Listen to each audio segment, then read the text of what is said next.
থেকে সাইডলাইন করে আগামীতে বাংলার মুখ্যমন্ত্রী হতে চলেছেন ফিরহাদ হাকিম, এমনটাই দাবি করেছেন রাজ্যের বিরোধী দলের নেত্রী অগ্নিমিত্রা পাল।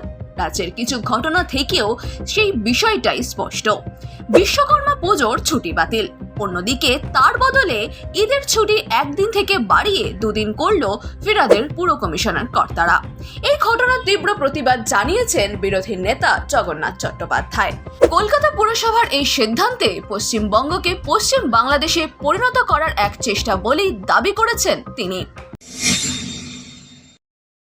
পুর কমিশনার বলেছেন যে এই যে করিজেন্ডাম বা বিজ্ঞপ্তি, যেটা পুরনো যে সরকারি ছুটির তালিকাকে করিজেন্ডাম করে যেটা বার করা হয়েছিল, তার সংশোধন করে যেটা বার করা হয়েছিল, সেটাকে বাতিল করা হয়েছে। কারণ কিছু টাইপোগ্রাফিক্যাল মিস্টেক ছিল। এই বিজ্ঞপ্তিটি, আমার শিক্ষা দীক্ষা খুবই কম, কিন্তু এই বিজ্ঞপ্তিটি পড়ে আমি অন্তত কোথাও বানান ভুল দেখিনি। কলকাতার পুর কমিশনার একজন আইএএস অফিসার, তাকে অনুরোধ করব যে কি টাইপোগ্রাফিক্যাল ভুল ছিল, কি এমন বানান ভুল ছিল, দিনের দিনক্ষণের ভুল ছিল, যে যার জন্য আপনাকে ওই বিজ্ঞপ্তিটি বাতিল করতে হয়েছে।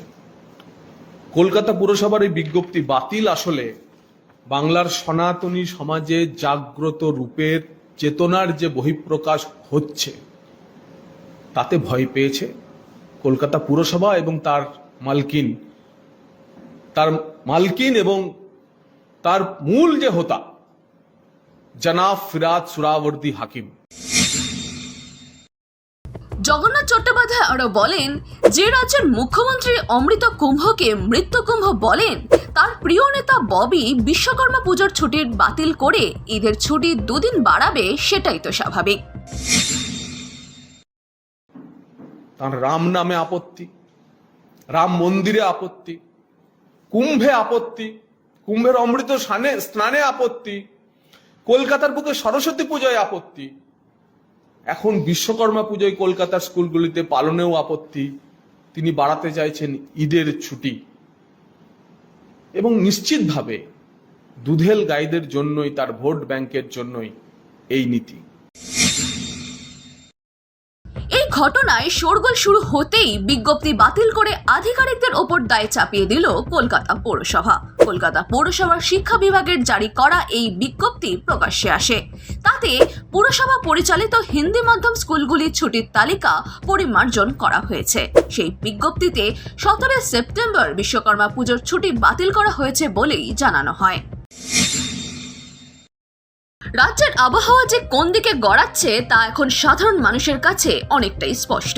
কারণ রাজ্যের শাসক দলের সেকেন্ড ইন কমান্ড অভিষেক বন্দ্যোপাধ্যায়কে পরবর্তী মুখ্যমন্ত্রী হিসেবে ধরে নেওয়া হয়েছিল।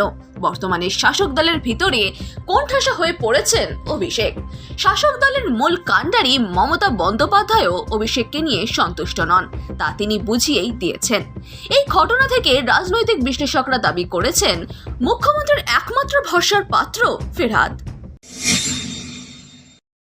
इंशाअल्लाह ताला एक दिन ऐसे होगा जब बंगाल के आधे पॉपुलेशन वो भी उर्दू बोलेंगे और उर्दू शेर शायरी बोलेंगे। তবে কি ফিরহাদ হাকিম এই রাজ্যের শাসক দলের পরবর্তী মুখ্যমন্ত্রী? তা যদি হয় তাহলে পশ্চিমবঙ্গ বাংলাদেশ হতে আর বেশি দেরি নয় বলে দাবি করেছেন রাজনৈতিক বিশ্লেষকরা। তারা আশঙ্কা প্রকাশ করেছেন, ফিরহাদ যে ধরনের মন্তব্য করেন তাতে রাজ্যের হিন্দুদের অবস্থাটা বাংলাদেশেরই মতো হবে। এ বিষয়ে আপনার কি মতামত? কমেন্ট করে জানান আমাদের। লাইক দিন, সাবস্ক্রাইব করুন বেঙ্গল ফ্যাক্টস।